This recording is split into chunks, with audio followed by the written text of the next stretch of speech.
Hi, I'm Trevor, and welcome to Catching Up on Cinema. If you're not familiar with the program, Catching Up on Cinema is a podcast wherein myself and my co host, Kyle, take turns introducing one another to films. And in this way, we help each other to catch up on our cinema. This month, the month of August 2019, we've been doing a little something on the show we've been calling Anime August.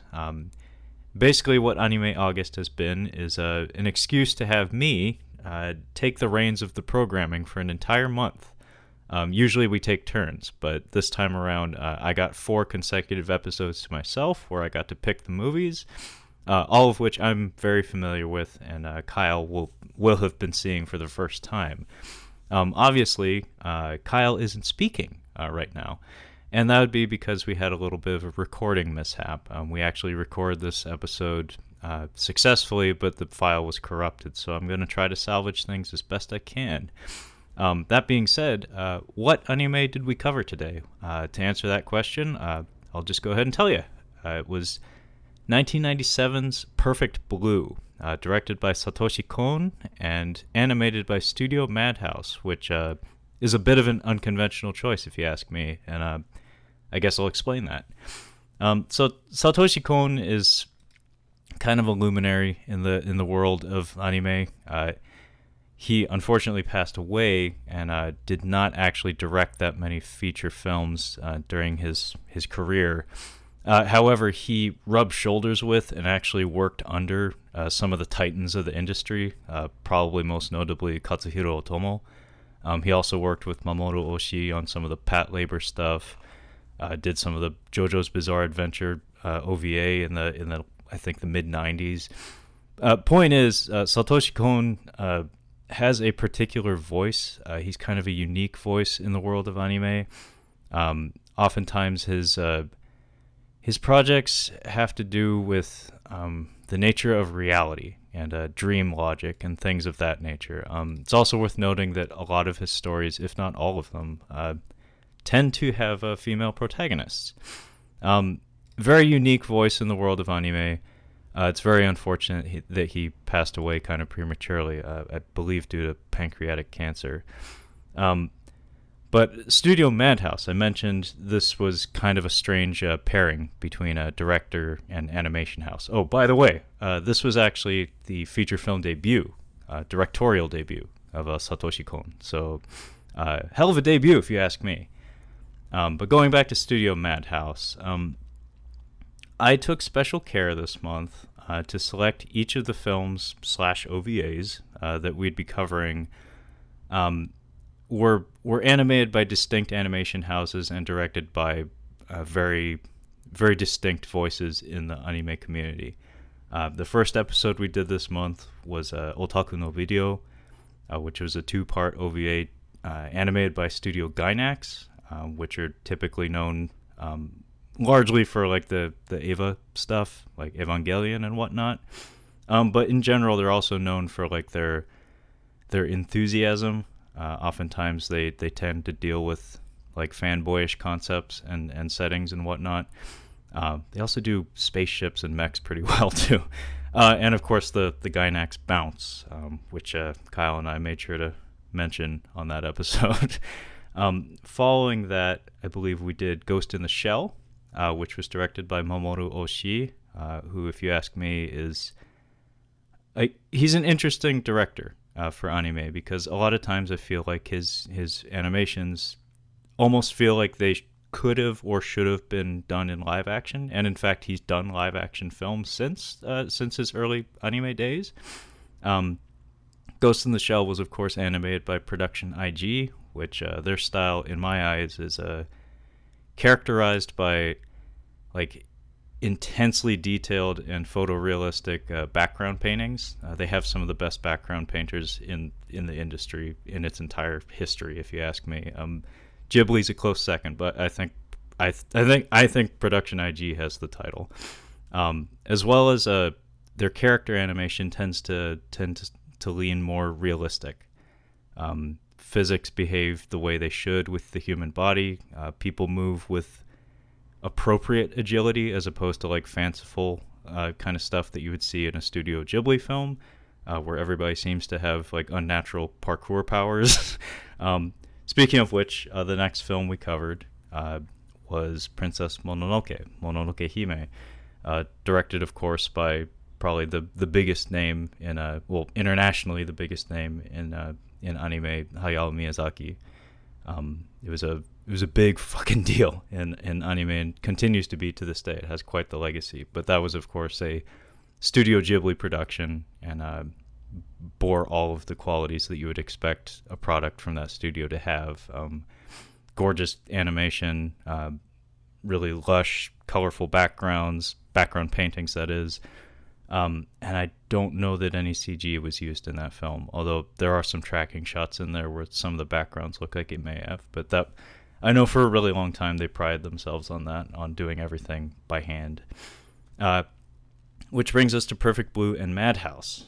This is an extraordinarily well directed and edited film. The shot choices, the lighting, the editing in particular, the transitions. I can't help but think of the movie Highlander when I look at some of the transitions in this film, and I guess I'll make sure to point out what I mean by that as we get into it. But yeah, it's a very well considered film. But what's interesting about Madhouse having animated it to me is that when I think Madhouse, I think like Ninja Scroll. I think like Batman Gotham Knight. I think it was Redline. Basically, I think like over the top, like bombastic violence and action, or a Vampire Hunter D Bloodlust. That's an example of what I have in my mind when I think of that particular studio. I know they're multifaceted, but I feel like their speciality is action, and Perfect Blue is decidedly not that. It's largely a psychological drama. So I guess we should probably get to the movie. Again, it came out in 1997, and it takes place in the world of 1997 Japan, or at least mid-90s Japan. And some of the attention to detail in rendering that is kind of impressive in how quaint it is. Like it feels like it could have been shot on film. It feels like we're on sets, like we're navigating a camera through physical space as opposed to hand drawing everything. So yeah, the first shot of this film is actually a Super Sentai show, like a live show. And in the episode I recorded with Kyle, he mentioned that he recalled this like from his childhood, like Power Rangers stage shows, like touring across the country and whatnot. And I think I was a little too old to know about that. However, of course, I remember like, all the Disney on Ice stuff, and he and I talked about the episode of Rugrats where they do the Reptar on ice and everything. So like on ice or on stage shows of children's properties were definitely a thing at this point in time. Of course, like if you've been on the internet and are a bit of a nerd, I'm sure you're familiar with the Ninja Turtles coming out of their shells tour. I remember seeing tons of advertisements for that. My parents never took me to see it, thank God. I'm sure I would have been embarrassed by that. But yeah, this is a thing. I know this is a thing in Japan. It continues to be so. Toei Studios, I think, has like their own theme park, and they do like Kamen Rider themed stuff and Sentai themed like stage shows, for young people and whatnot. But yeah, the opening shots of this film are actually like a Sentai stage show, and it's very jarring. When you think of the title Perfect Blue, and if you look at any of the promotional materials for this film, all the images used to promote this film are of a young woman in distress or looking kind of melancholy to some extent. So you wouldn't expect the fucking Power Rangers to be the first thing you see in that movie. But this is very intentional, and I think it's very well considered. Basically, what I think the intention here is it's intended to introduce us, the viewer, to this concept of layered reality.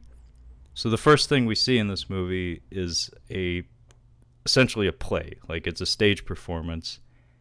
However, because we're watching an animated film, it's not apparent that it's a performance until the lens literally gets pulled back a bit, and we see that, oh, these characters are on a stage and the pyrotechnics are manufactured.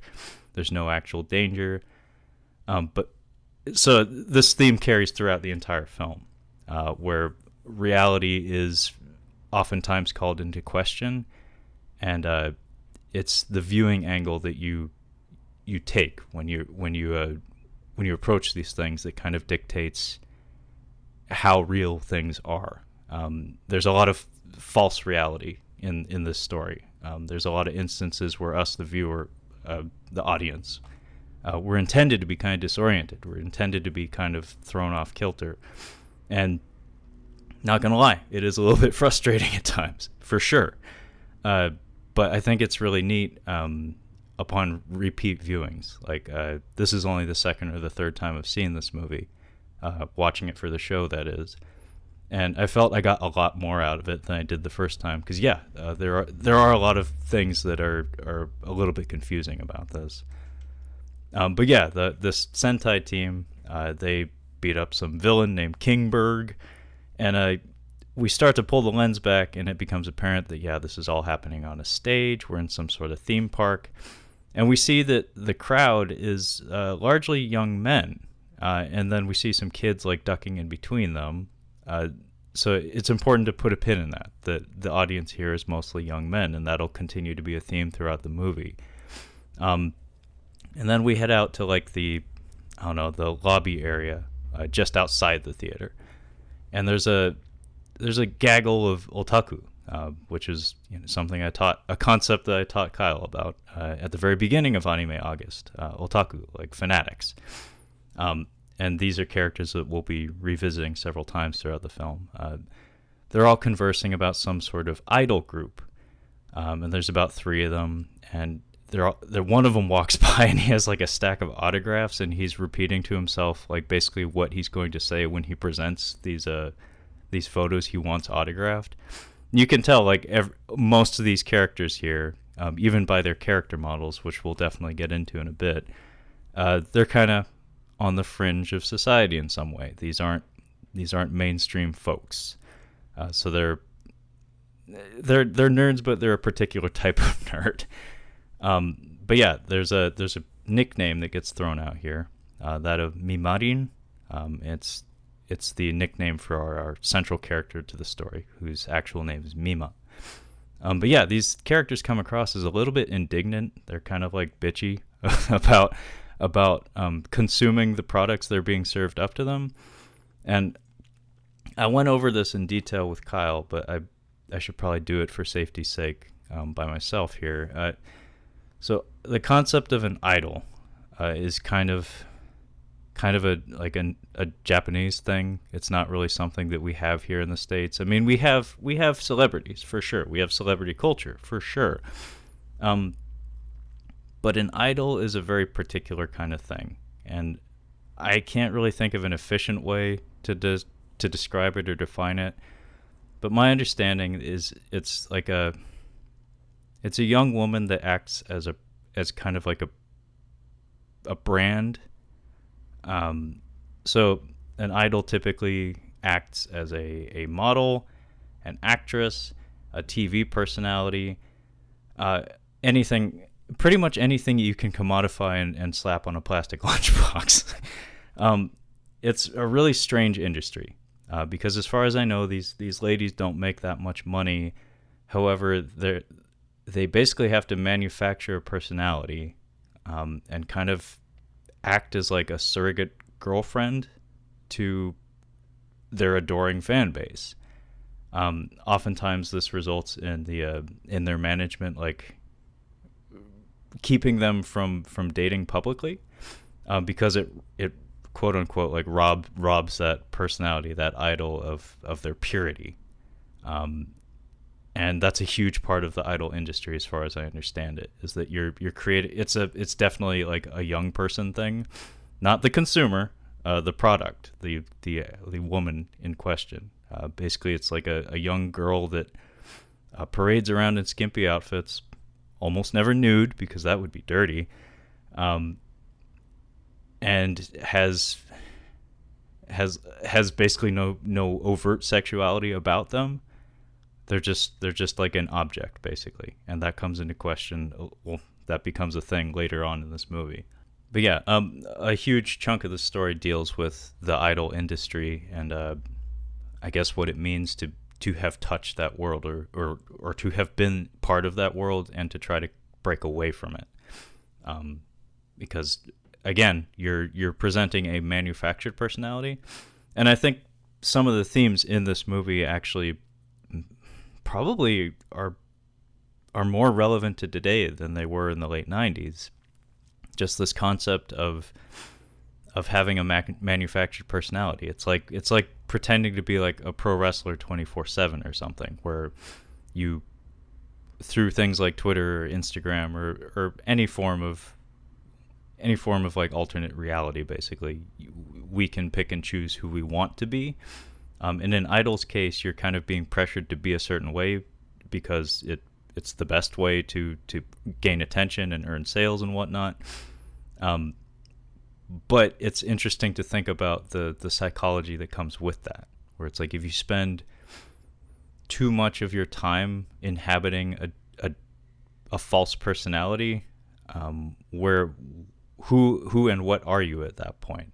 Like if you spend all of your time as this idol character, who are you when nobody's watching? And that's definitely a huge theme in this story. But anyway, we cut to the backstage area, and we see three idols, three young ladies in skimpy outfits, getting ready for some sort of show. We figure out it's a concert in pretty short order, but everybody's pretty nervous. The character movement here and the energy it comes across as very genuine. It feels like what it's like to be behind the curtain just before a concert or something. And then we get this really cool shot where our main character, Mima, who we're about to meet in earnest, is standing at the edge of the curtain, and we can hear like the crowd kind of rumbling, and she has her fists like balled up at her side. You can tell from her body language that she's nervous. And then the curtain gets pulled back. We hear like an announcer call out to the crowd and say, it's Chum. Chum is the name of the idol group that Mima's a part of. And then she like instantly perks up and throws her arms up like fucking David Lee Roth or something. And then the crowd erupts into cheers. And then a white title card, perfect blue. And then utter silence. It's kind of a haunting moment. It's pretty cool. I liked it. And then we start to get some of the trippy editing that's pretty widespread throughout this film, however executed excellently. So we cut from that white screen to Mima on a train, and she has earbuds in. And the music she's listening to is actually like the song that's being played at the concert. And during this sequence, we keep cutting back and forth between Mima, like, after the concert, heading home, and then back to the concert, and then back and forth and back and forth. And so the sound mix is really cool because the first time we start hearing the song is in her ears through her headphones, and the way they layer the audio, it makes it sound like we're eavesdropping on someone listening to music. But then when we cut back to the performance, it's like it's loud and proud, and we're actually there at the venue. But the sequencing of the song doesn't change; it plays linearly, so it's pretty cool. And yeah, in the crowd we see a shit ton of photographers and stuff. It's a concert, and once again we notice the fan base largely consists of young men. And this is where I started to notice the character models, and this is something that I talked to Kyle about, and we never really found like 100% of an answer as to why this is the way it is. But I noticed that the faces of a lot of the like male characters, like the side characters in this movie, usually spectators, have an interesting structure to them. I was calling them like frog-faced people because they have like tiny beady eyes, and their eyes are like decidedly widely spaced. Their eyes are very far apart, and oftentimes they have like a dopey, like dull expression on their face. Either that or like a lecherous, like kind of creepy looking face to them. And this spun off into a conversation with Kyle about some research I did before we did Anime August, because I was trying to come at things, well informed. I try to make the show as educational as possible whenever I can. Um, but I just read some articles about why anime, like mainstream anime usually, not the funky weird shit, but like the mainstream stuff, like why it appeals so much to young people. Because I'm actually in the middle of trying to write a story that would likely be best served up to like a teenaged audience, at least in my mind. And so I'm trying to get to the root of how to structure stories like that. And this article explored the concept of folks with like learning disabilities, or maybe less than mainstream understandings of social cues and things along those lines, and how the animation style, how anime's presentation can appeal to people with those backgrounds. And a lot of it had to do with things being very gestural and hyperbolic in anime, like character deformation when speaking or expressing is taken to an extreme in anime that typically isn't in Western animation. Like when someone's mad in anime, there's certain very universal looks that they take on, or certain deformities that their proportions take on, where it's basically impossible to not get the message. Like I don't care if you have no understanding of how communication is done between people. Like if you look at this shot or like this stream of animation, it's pretty easy to understand where most of the characters are, because it's typically not very subtle. And what I took from the funky, like frog-faced people in this movie is that it's like a form of shorthand for saying that like they're lecherous or maybe subhuman in some way, because it needs to be said, almost all these characters that have this particular character model are typically portrayed in a negative light. They're antagonistic in some fashion. So it's like just the construction of their faces kind of universally tips the viewer off that these are people not to be trusted, or these are people who are intended to be creepy in some fashion because they have a strange look to them. Like I said, Kyle and I talked about it. We didn't really come up with 100% of an answer, but it was a nice conversation. But yeah, almost everybody in the crowd is a frog-faced dude. So from the concert scene, we cut to like Mima in the grocery store, and there's some really lovely shots here. It has like a soft lighting to it. It has that like fluorescent lighting to it. And by the way, hand-drawn animation. So like the attention to detail in here, and like they do some like fisheye lens stuff here. And when you think about that and apply that to hand-drawn animation, that means the person who had to draw that had to actually alter the proportions of the figures to like mimic that of a camera lens, like the distortions that happen with certain camera lenses.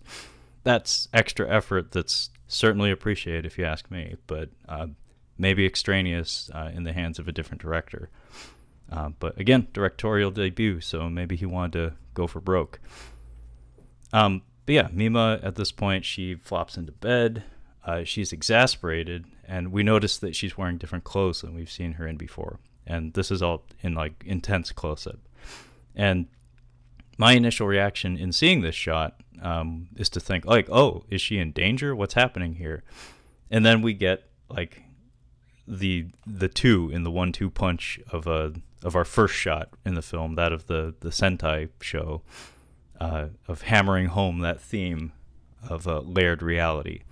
And what happens here is we have this close-up shot of her flopping into bed and looking like exhausted and terrified, and then the camera like literally pulls back, and it goes through like a scan line, like CRT scan line filter, and we see that, oh, we're watching footage of Mima on a TV monitor in an office, no less. So, and the demeanor of the people there in the room watching this TV is very casual. So we come to understand that what we're watching is very likely just a performance. It's not her actually in danger or anything like that. She's acting, which again, this is going to be a thing that happens a lot in the film. A lot a lot of instances where it's like, oh, is this real? I don't know. But yeah, we pull into a conference room. We pull back from the TV into a conference room of some sort, and we meet her management, Mima's management. And it's Mr. Tadokoro and a woman named Rumi, who has an unfortunate haircut. Just say that much. And Mr. Tadokoro wants her to transition to acting. And Kyle made sure to note here that it sounds like there's very little push on Mima's end personally to make this transition. It's more just like business for the sake of business, where Mr. Tadokoro is just like, it'd be really great if you quit this song and dance business and took up acting. Like, it would be good for all of us. And again, this is something that'll come up throughout the movie.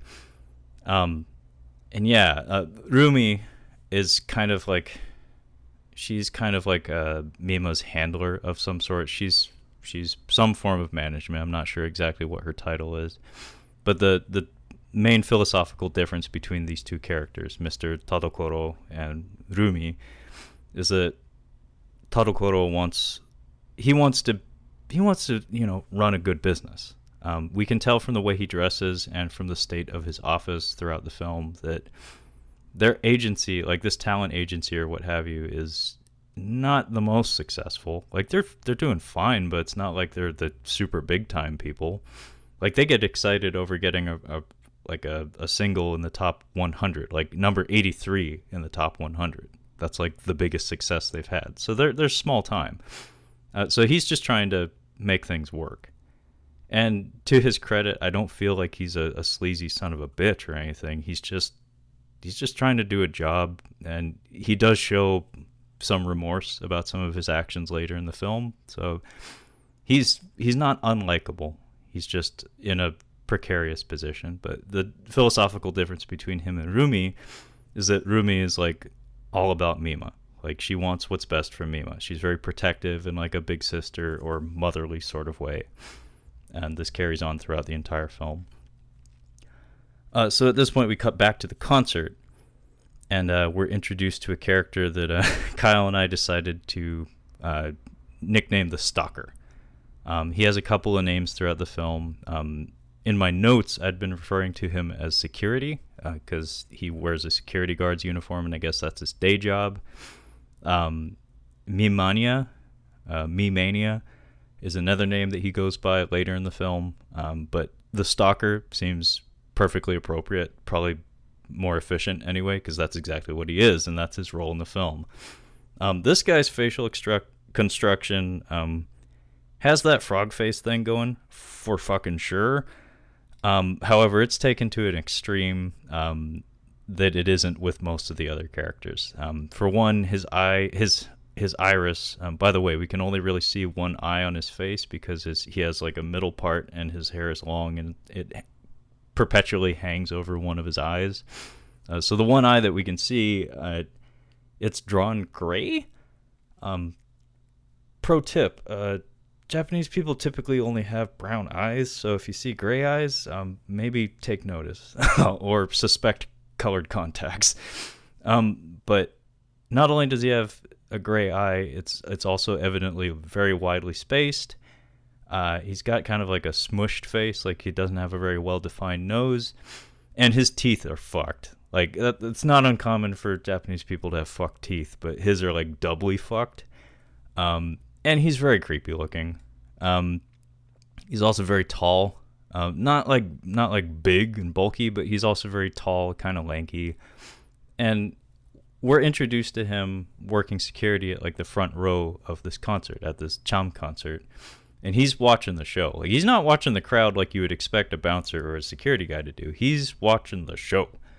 And at one point, he's like squatted down just below the stage, and he holds out his palm, and there's this really, really creepy but also very clever shot. Again, this is an instance where, maybe live action wouldn't have been the best choice, because actually capturing this shot from this angle in this manner may have been kind of logistically difficult. But essentially what it is we see a shot head on of him, and he has this pervy smile on his face, and he's holding out his palm in front of his face. And then we cut to a shot from his perspective, and from his viewpoint, the way he's holding his palm in front of his face, Mima is standing in his palm while she's dancing, and you can tell that that's his relationship. Like, that is extraordinarily good visual storytelling. Basically, what we just communicated to the viewer is that this is his relationship with this character. He sees her as like a thing to be possessed, a thing that exists to entertainment, to entertain him, or pleasure him, or what have you. And this kind of plays back to that detail that I mentioned about the otaku that we met at the show earlier, is that they have kind of an indignant nature to them. And Kyle and I actually went back and forth a little bit about this, just this idea of, I don't know, folks having an unrealistic sense of their place in the universe, like a false sense of self-importance. And more we see this happen. And I think it comes from just an overall detachment or disengagement with the real world, because it's becoming increasingly easy to step outside of reality and spend 80% of your time in a false reality where you probably mean more and look different and feel different than you do in your real life. But yeah, the tone these otaku have about like Mima and Cham's career is that of like, oh well, like I don't like the product that they're making, and yet I'll consume everything they make. But we see this happening with like Marvel movies and stuff like that today, where everybody seems to have an opinion, and like they have unwarranted like reactions to changes or developments, that it's like they feel that they have a stake in the proceedings, when in actuality it's like, no, actually you don't. Like, all you actually do is consume the product. It's served up to you, and maybe you should just appreciate the fact that there is a product to consume rather than bitching about it all the time. But anyway, that was a rant. So during the concert, though, there are some hooligans that just kind of try to start some shit. They start like throwing cans and stuff, and at some point, when they're making a whole bunch of noise, the stalker actually approaches them in his security guard uniform. So this is actually him kind of doing his job. But the body language he approaches them with, it suggests that it's not him doing his job. It's more him like taking offense to the fact that they're interrupting the concert. And more than that, I think this is actually the point in the concert when Mima is preparing to deliver a farewell speech, because that conversation that we had in the management office about her transitioning to acting must have come before this. So this is actually her farewell concert. So she's like in the middle of her farewell speech, and these three hooligans, one of whom has got long greasy hair and like really bad insta-tan, like Hulk Hogan grade insta-tan. They start some shit, and they actually get physical with the stalker, who doesn't really do much to stop them. He just kind of stands there and doesn't really say anything, and it makes it doubly fucking creepy. And at some point, though, Mima actually calls a stop to the violence. Stop the violence. By like crying out to the crowd, like, I just want to have a good time with you. like everybody cut the shit. I'm just here to entertain you and have a good time with everyone. And this is kind of her personality. How much of it is her manufactured personality, I'm not sure, but we'll definitely get to that. She is very much a peacekeeper when it comes to how she relates to other people. But to like definitely definitively call a halt to the violence and whatnot. The other girls in the Cham group, they actually interrupt her and say like, oh, today Mima is going to graduate from Cham. And this is a strange way of phrasing it. However, I know this to be not altogether that uncommon when it comes to idol groups breaking up and whatnot. Like that expression, to graduate from something. It's like a way. It's like a softer way of saying goodbye, I guess. But yeah. Anyway, the farewell song starts. Mima sings her farewell song, and we finally get the opening credits of the movie, which play over like a montage of the city and Mima like heading home to her apartment. She gets home, and we cut away from her like looking out her doorway before she goes in. Like she looks out into the city and looks concerned about something. And then we once again jump in time, very jarringly, to the post concert, and it's her like in street clothes, ducking into a car, like wading through a crowd and ducking into a car. So it's her and her fellow bandmates ducking into a car. And we see that she has like some fan mail like clutched in one of her hands as she's ducking into the car. And I noticed that somebody in the crowd like called out to her, like, I'm always looking at Mima's room, which is not something a young lady wants to hear in the big city. But this audio, this verbalization plays over like the transition back to her apartment. So we cut from her leaving the concert to her having already arrived at her apartment. By the way, her cheese went bad. And then we're introduced to the interior of her apartment. And this is a key location in the film that we'll revisit many, many times. The main thing to take away from it is that it's fairly quaint. She doesn't live like a mega celebrity or anything. She lives in what appears to be a fairly ordinary apartment, albeit in Tokyo, in the big city. It's not messy, but it's not super organized.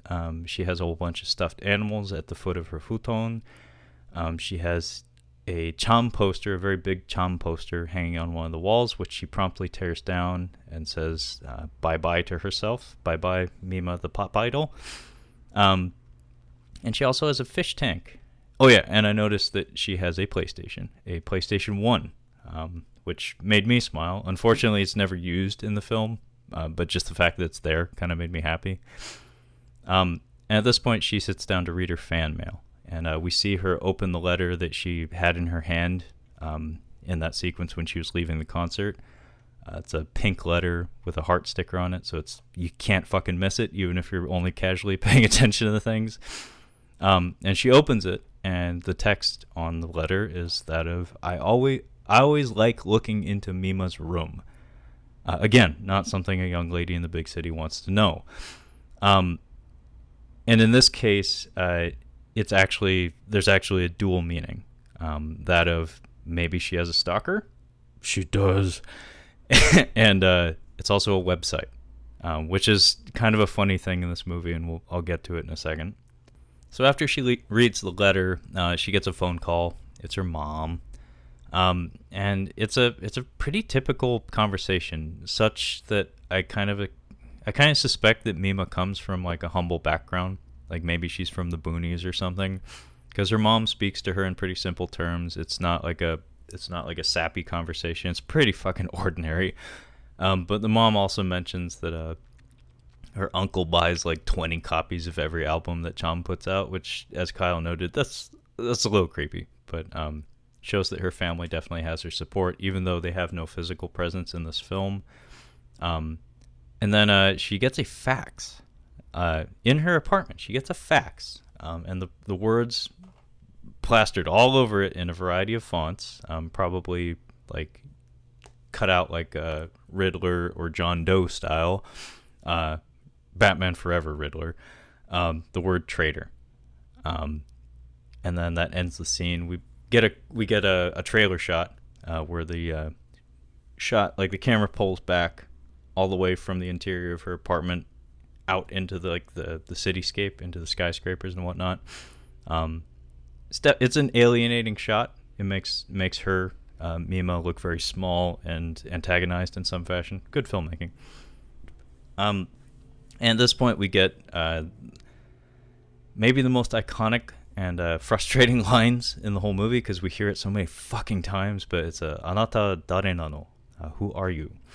And we get a brief sequence where Mima is repeating this line to herself over and over and over and over and over again.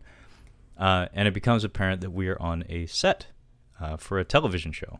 And that is her line. She is rehearsing her line. However, this line, of course, will apply to the character a little later on, definitely in context. At this point, Mima is sitting with Rumi, and Rumi explains the internet to Mima. Like she talks her through the concept and the function of the internet. And you need to remember this film was released in 1997, which means it probably went into production like 1995. By the way, this and most of Satoshi Kon's films actually are based on a novel. So the source material was a novel, and apparently Perfect Blue was intended to be a live-action film.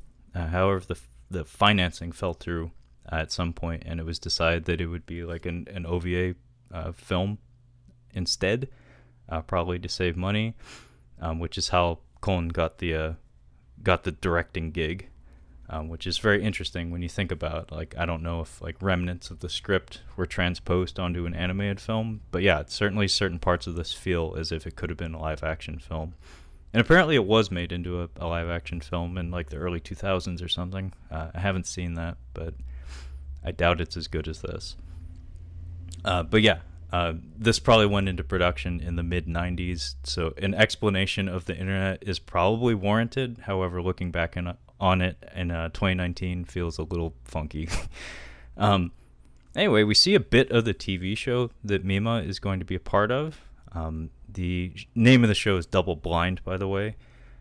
And we see some of our actors play out a scene, and it's some sort of crime drama. And we get to meet a character by the name of Eri Ochiai. She's basically portrayed as like an ace actor. And even her character model, she's got long hair. She's substantially taller than Mima. And the way they relate to one another has like a mentor and student kind of feel to it. Like you can tell that Mima looks up to her, and just from a physical standpoint, you get that's visually communicated to us, especially through Eri's like body language. She always stands very upright and is never shown to be on her heels or concerned with pretty much anything. But there's a cool moment here where again we get teased this theme of layered reality, where we're doing a take for the show, and we see Eri and her male counterpart on the set like laughing about something. Like they're both like tittering like schoolgirls, and the director's like, hey, cut the shit, be ready in 5 seconds. And then both the actors just kind of like clear their throats, stand up straight, and then instantly slip into character. And again, that's this concept of false reality, where that's kind of the nature of acting, is you need to be able to put on a false face and inhabit a new persona pretty much on demand. And you know, sometimes that has a consequence to it, and that's pretty much what this story is about. I remember before we started recording, Kyle pointed out to me that like a big chunk of what I was seeing like in the promotion and like even the title made me think that this was going to be like a serial killer movie or something. Like this was going to be a movie about a woman being attacked or assaulted. But no, actually, the central theme of the movie seems to have more to do with the concept of performance and acting and the effect that can have on a person's psychology. And we'll definitely get to that a little later too. But at this point, Mr. Tadokoro and Rumi, they're sitting on the sidelines, they're watching things, and they're not really paying attention to Mima, who is looking up into the fucking lights, the studio lights. That's gotta hurt.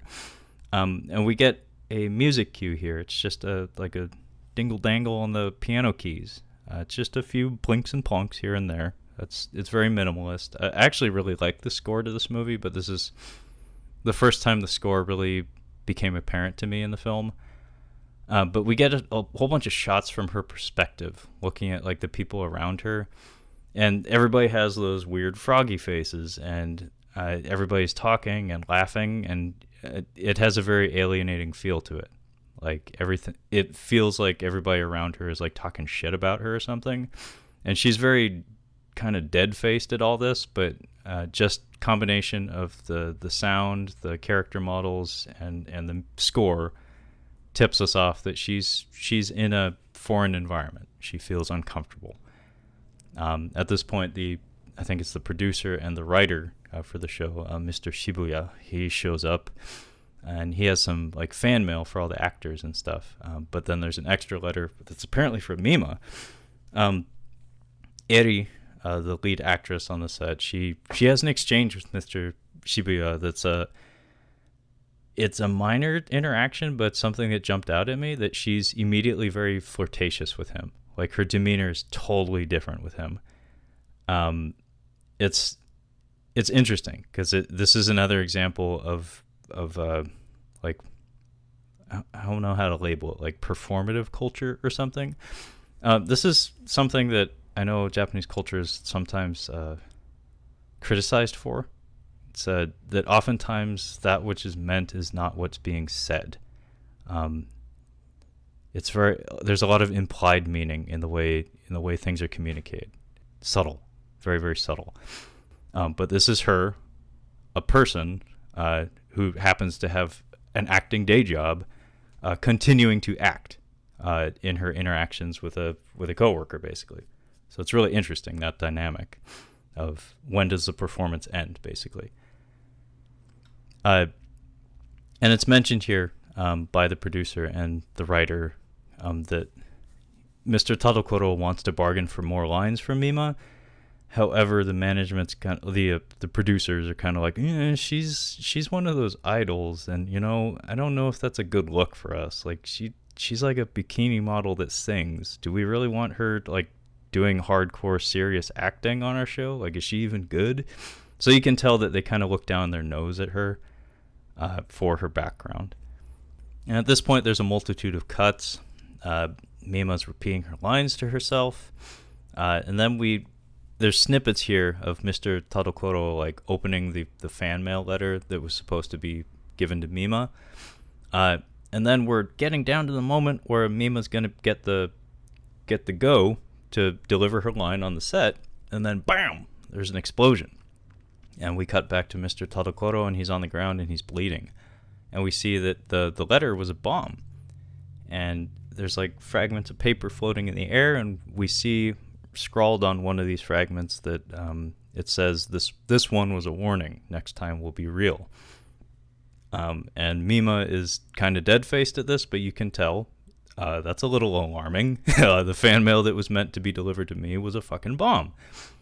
So this lady, who's already a little nervous about where she's at and where her career is headed, has this to deal with now.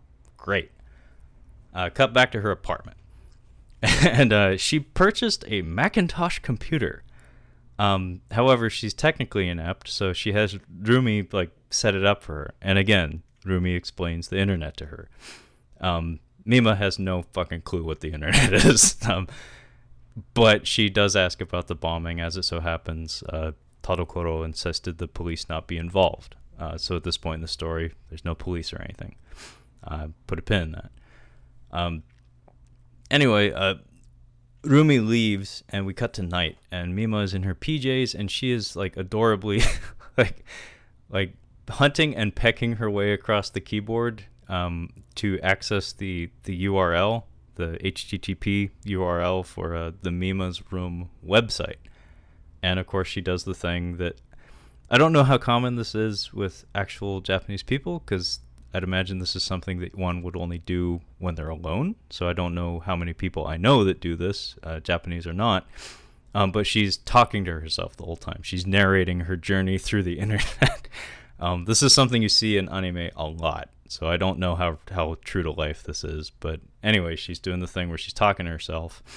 And the website is very 90s. There are no dancing baby gifs or anything like that.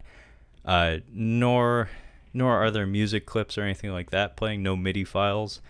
However, the font and like the background photos and even the way it loads on the screen was very nostalgic for me. Anyway, all the hyperlinks on there are fake diary entries, and it's kind of alarming because they are all these diary entries. Many of them have photos, but more importantly, the text within them is stunningly accurate and detailed. And they have a lot of details about her daily routine. Like, for instance, we saw her at the convenience store earlier in the film. The diary entry mentions, like, oh, today I bought milk, but I made sure to buy that one brand of milk that I always buy. And Mima, from her facial expression, you can tell she's a little concerned. And then there's like one detail though that really jumps out at her, where it's like, oh, today I stepped off the train and I landed first on my right foot when I always do it on my left foot. This is such bad luck for me. No wonder I had a bad day. And you can tell again from Mima's facial expression that it's like, uh-oh, I think somebody's actually watching me, because that's pretty fucking true. Like, that is something that I do.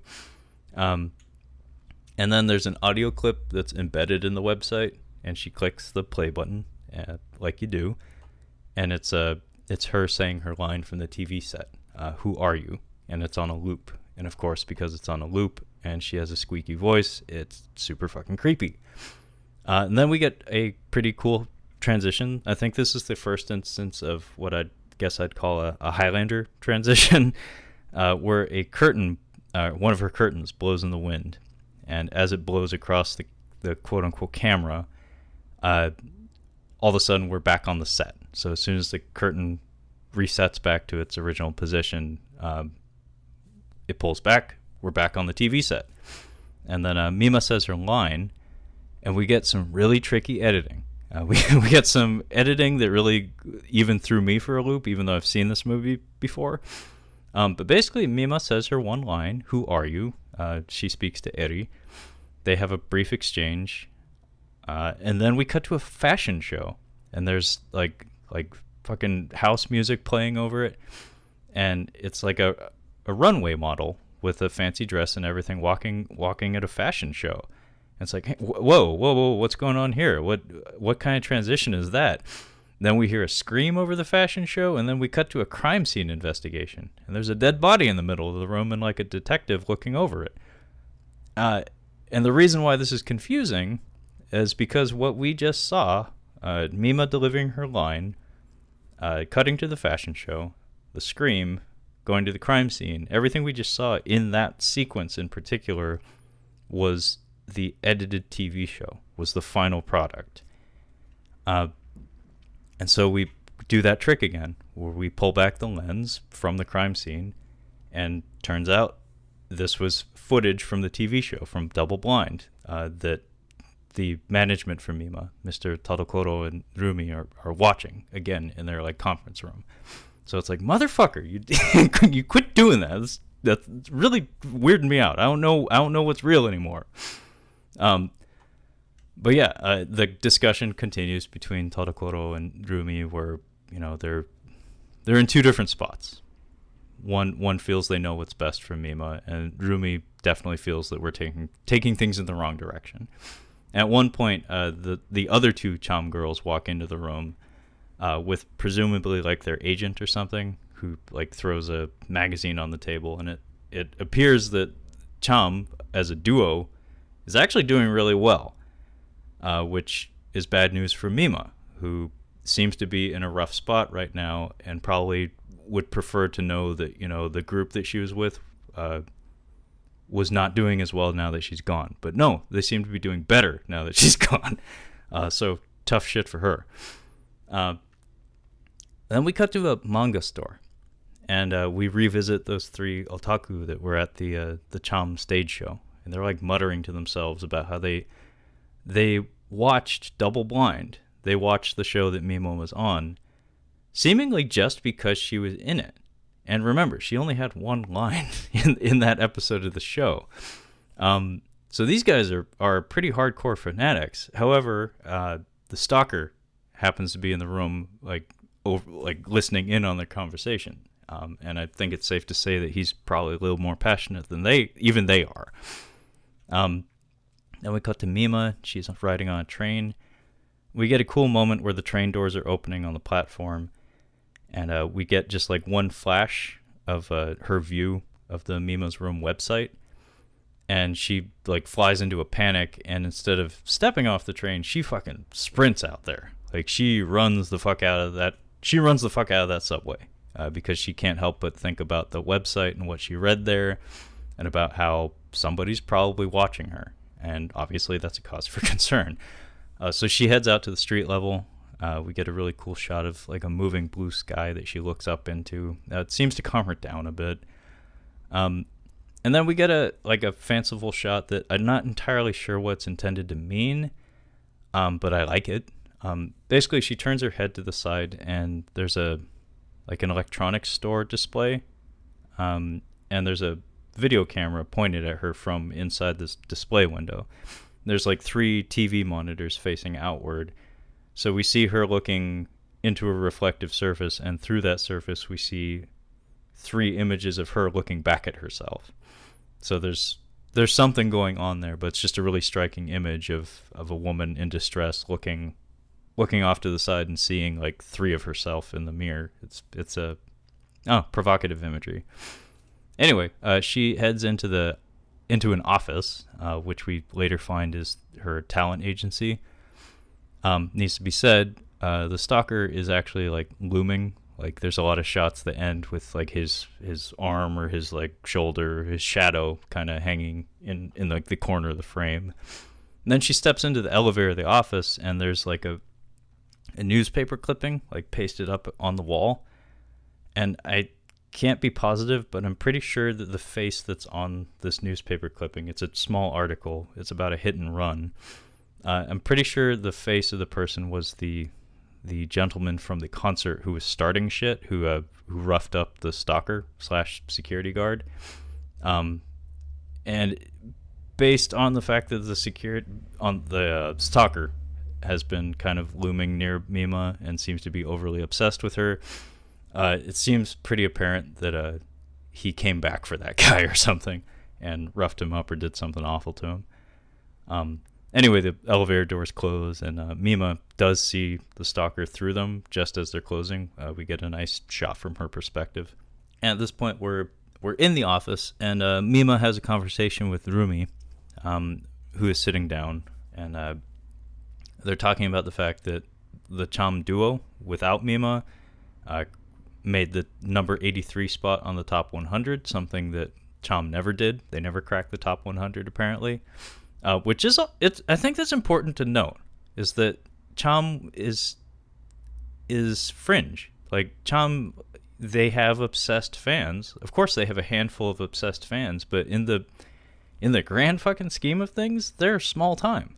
Like they're not a big deal. But there's this theme I've kind of been trying to keep in the back of my mind whenever I see like these gigantic media properties putting out stuff that I kind of turn my nose up to. It's that every character is someone's favorite. So just because like it doesn't work for me, I need to respect the fact that there's someone out there who this is the most important shit ever. Like for me, like, you know, Ninja Turtles. I love me some Ninja Turtles. A lot of people did. However, there's people like 3 to 4 years younger than me that were all about Street Sharks. However, I couldn't give 2 shits about Street Sharks. And it's just that small difference of being like a couple years older or younger or something. And, you know, as more and more time goes on, I'm pretty sure nobody's going to give a shit about Street Sharks at some point. But that's neither here nor there. But anyway, we get this really cool editing moment where when Rumi is talking at Mima about Cham's success, Mima kind of like flashes in her mind to a different place, like a different place in time. So this lady is a little weird. Her mind wanders apparently, sometimes beyond her control. But we cut to a scene of her like sitting down with the other 2 Cham girls, and they're setting off like firework poppers, and they're celebrating their like earliest success. So we kind of piece together that it's like, oh, this is probably like the first album release for Cham or something. And this is her recalling that. And it takes us a second to realize that. And before we can even get settled in there, one of the Cham girls like pats Mima on the shoulder. And then we instantly cut back to the talent agency where Rumi is doing the same thing. And all of a sudden Mima's disoriented and is like, whoa. So she just got brought back to reality in the same way. It's just a really clever editing moment where we jump in space and time, but the transition doesn't feel as jarring as it probably should. At this point, Mima gets a new script. She has more lines. So her management's they're doing work. Like her management doesn't mistreat her. Like they put her in some hairy positions, but they give a shit, kinda. Um, and we get another one of those layered reality moments where Mima is walking down the street, and one of those frog-faced guys leers over her shoulder and starts walking alongside her and approaches her and is like, "Hey, are you a model? Would you like to be? I'm a talent scout."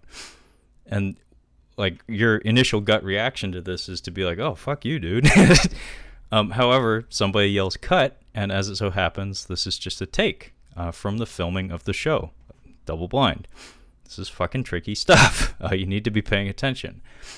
And at this point, we cut to the producers of the show having a conversation, and they're kind of alluding to some stuff. They aren't speaking in direct terms. This is pretty common in Japanese language, but basically the writer has something in mind for Mima, and he's not explicitly saying what it is. However, based on his tone, we can infer that like it's probably not something that she'd actually want to do. And then we cut to Mima, and she's reading a script, and it's like a low angle where we can't even really see her face behind the script booklet that she's poring over. And as it so happens, they want her to do a rape scene on the TV show. And it needs to be said, rape is one of those things that you got to be really careful with in any media. It's like one of the most inflammatory things that you can put in a story, and you really, really, really need to make sure that it's warranted. And if it is, then you really, really, really need to make sure that it's presented in the right manner. I don't know what that is, but I know it's probably the fastest, easiest way to piss off an audience, aside from maybe kicking a dog, which I remember joking with Kyle when we talked about this. We are in the middle of a franchise called John Wick, wherein about 5,000 people have been shot over the kicking of a dog, and most people seem to be okay with that. So don't put rape scenes in your movies, and don't have dogs get kicked unless you're really fucking sure you know how to handle it well from a writing standpoint. So yeah, the writers of Double Blind want Mima to do a rape scene. And Tadokoro is like he wants to do it, although you can tell he's being pressured because it seems like there's some arm twisting happening here, where it's like, hey, have her do this or she's out, something along those lines. And Rumi is of course definitely against it, and Tadokoro again is very all about saving face at this point. And Mima kind of agrees, and I haven't been talking about until now, but it needs to be said, Mima's demeanor in conversation with pretty much everyone she communicates with in this story, I hadn't thought about it until now, but pretty much everyone she communicates with in this movie has some position of authority or power over her. And she kind of plays into it. She has, as an idol, she has a bit of a fabricated personality, and in her interactions with the people around her, it feels like maybe she hasn't entirely cast that aside. Like she's still kind of in idol mode, and part of being like that idealized like young woman is to be agreeable and perky, regardless of the circumstances. So like when she's agreeing to do this rape scene, she's kind of absurdly upbeat about it. She even gives like a manipulative, like nervous laugh, like a tee-hee kind of laugh about it. And of course the stock Japanese "gambaru yo," like I'm gonna do my best. And it's uncomfortable because she's never called out on it. But watching the film and having some understanding of Japanese culture, it's like I don't think she's as comfortable with things as she's letting on. Like there's no way that can be the case. She's just she just doesn't want to rock the boat, basically. However, it seems like she lacks the tools, maybe I guess at this point anyway, to do that when it's probably what she actually wants to do. Again, what's meant is very rarely actually explicitly said. Anyway, we cut back to Mima on the train, and her reflection turns into her idol self. So like her, but wearing the outfit that she was wearing at the concert scene from the beginning of the film. And it says, like, I absolutely object to doing that rape scene. Like, I absolutely won't do it. That's not good. And it's kind of a weird moment because it's a little bit supernatural. And she was just sitting, like, kind of idle on a train. And all of a sudden, herself in her reflection starts yelling at her. So this lady might be losing her mind. Not 100% sure, but something's wrong in her mind. Anyway, we're back on the set. And Mima is in a maid outfit at a strip club. And this sequence is fairly long. It's probably like 3 to 5 minutes long. And it's very uncomfortable because it is a rape scene. And we cut back and forth between her on the set doing the scene and then like the production crew like viewing everything through monitors. And in that room, her managers, Tadokoro and Rumi, are both in there, and they both look really uncomfortable in their own way during this entire sequence. Tadokoro he can't even really look at what's happening. Like his gaze is turned aside. He has his hand running through his hair, and his face, he just looks mortified. Like he's like, oh man, this is a bad choice. Rumi, on the other hand, her like fists are balled up, and she's anger crying. Like she's mad crying because she is really deeply upset about what's happening. But yeah, the way the scene progresses is basically Mima's doing like a strip club, like a striptease of some sort. The manager again, this is all simulated in the reality of the film. The manager like gets pulled down from the stage. The crowd of frog-faced dudes all like get whipped up into a fervor. One of them mounts her and starts doing some rapey stuff. And Kyle mentioned that part of what makes this scene effective on many levels is the performance of the voice actress. Like she really goes for it, and it has a level of reality to it that makes it doubly uncomfortable. And also, by the way, Kyle apparently watched this movie on his phone on an airplane whilst seated next to a Japanese man.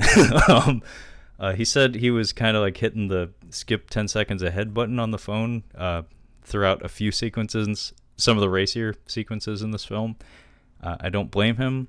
Pro tip, don't watch anything Trevor tells you to watch in a public place. just don't do it. But one of the more interesting moments in this sequence is when one of the guy is on top of Mima.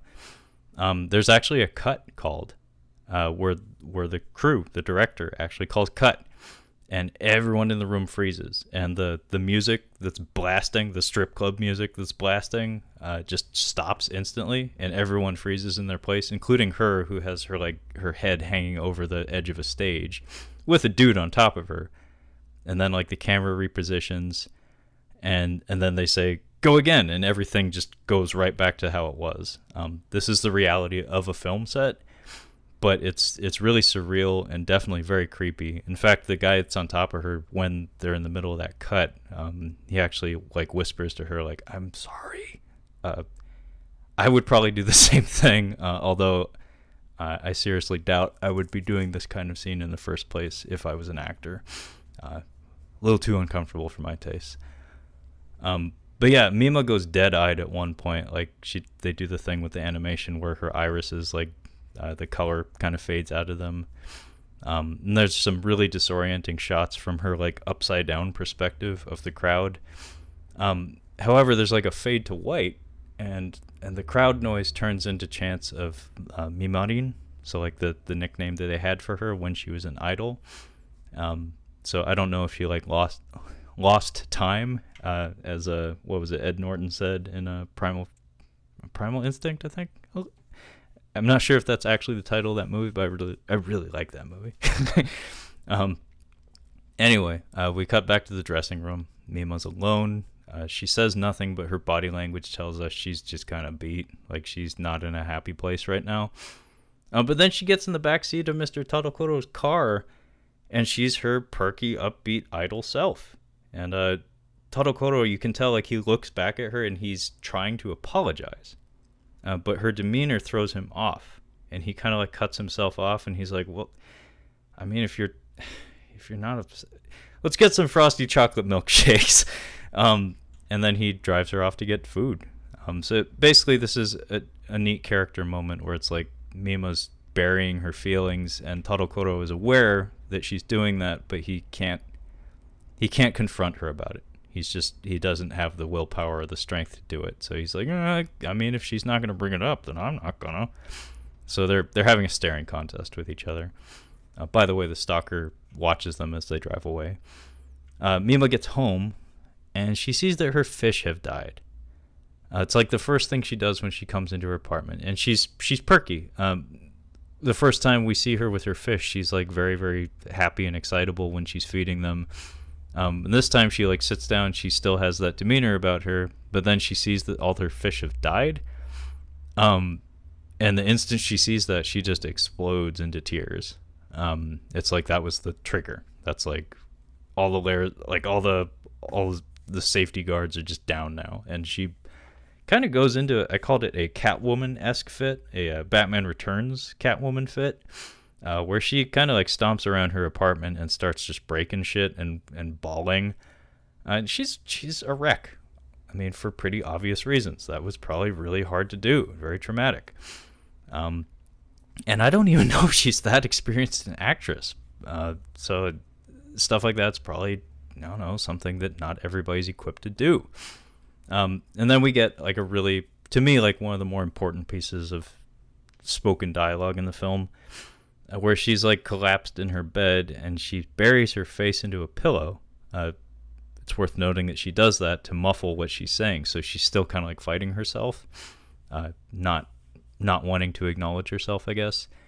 But she yells into a pillow like, "Of course I didn't want to do it, but I couldn't trouble all the people that brought me this far."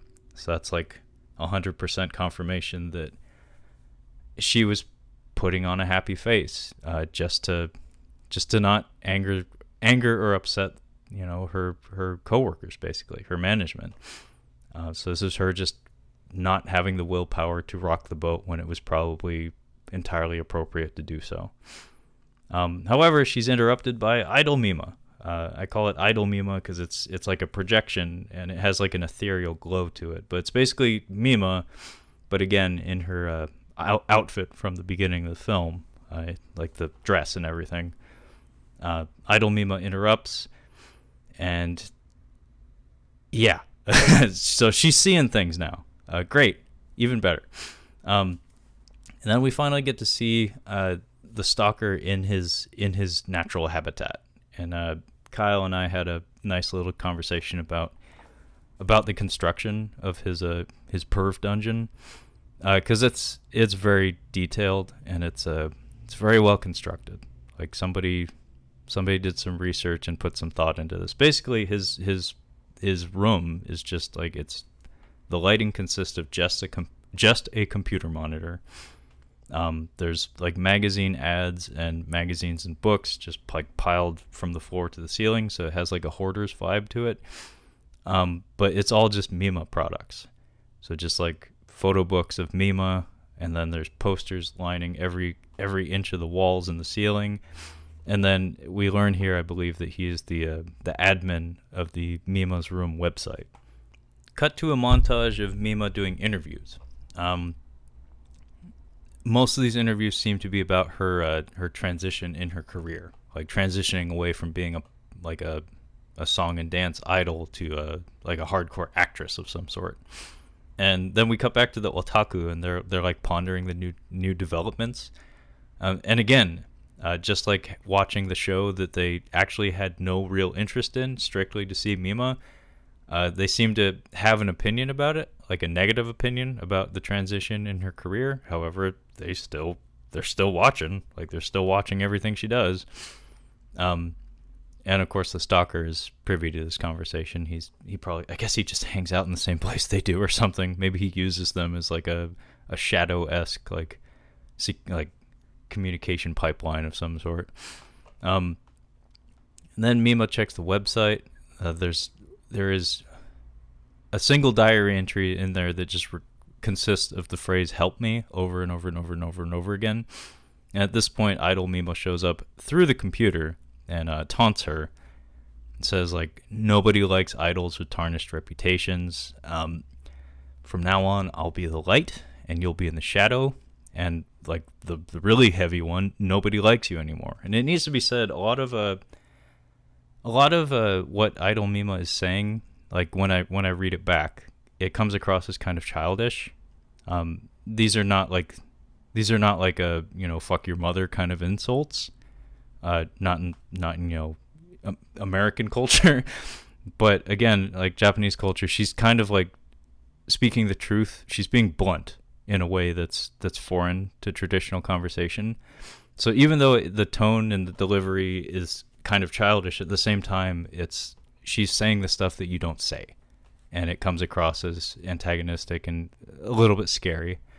I can see how, like, it probably wouldn't translate that well. But anyway, Mima flips the fuck out.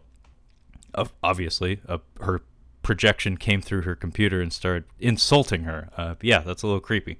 And then we get an iconic shot, trailer shot, used in a lot of the promotion for the film of idol Mima with her angelic glow, like casually skipping across street lamps above the, like, through the city.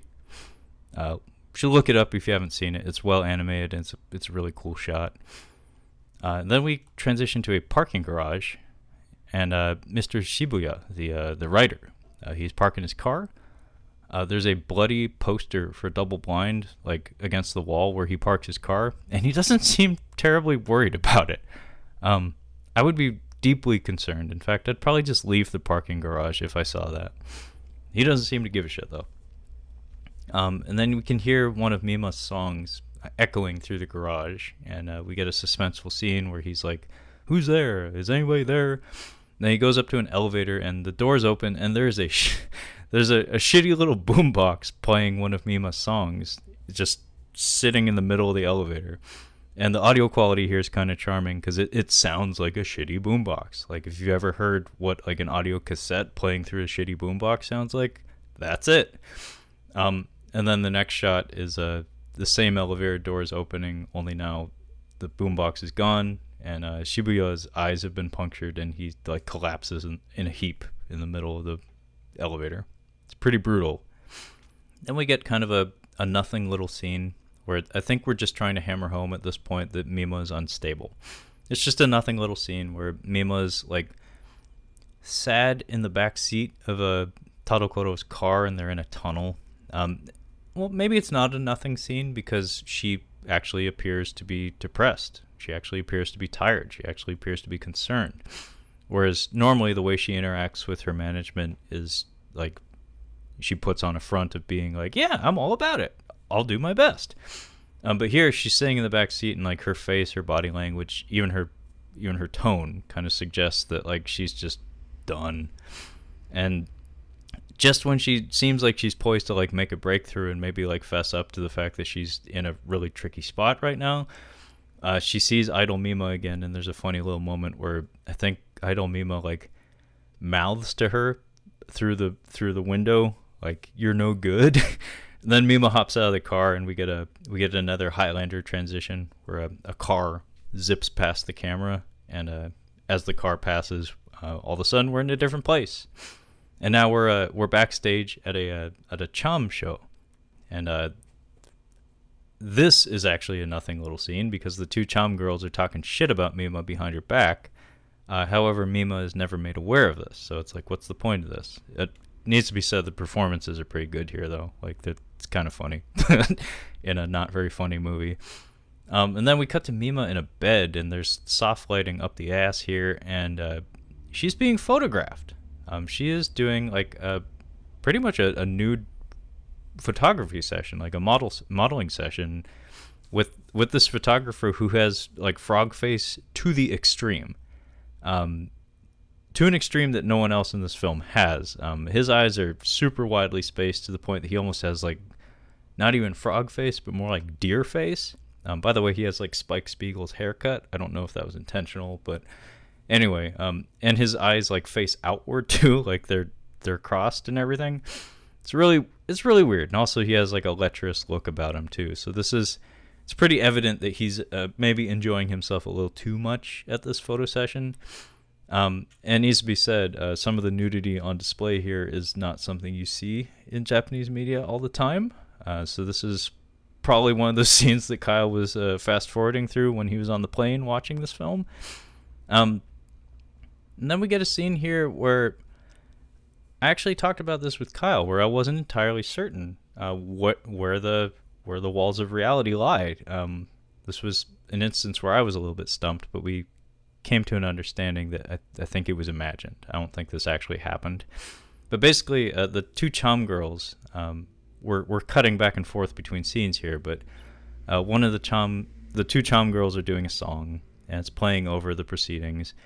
And we keep cutting back to them at a concert, and at one point Mima shows up at the concert, but she has that like ethereal glow about her, which suggests that it's not the real Mima. But I noticed that the two Chom girls have like a concerned look on their face. Like when she steps in, it's like somebody's intruding or something.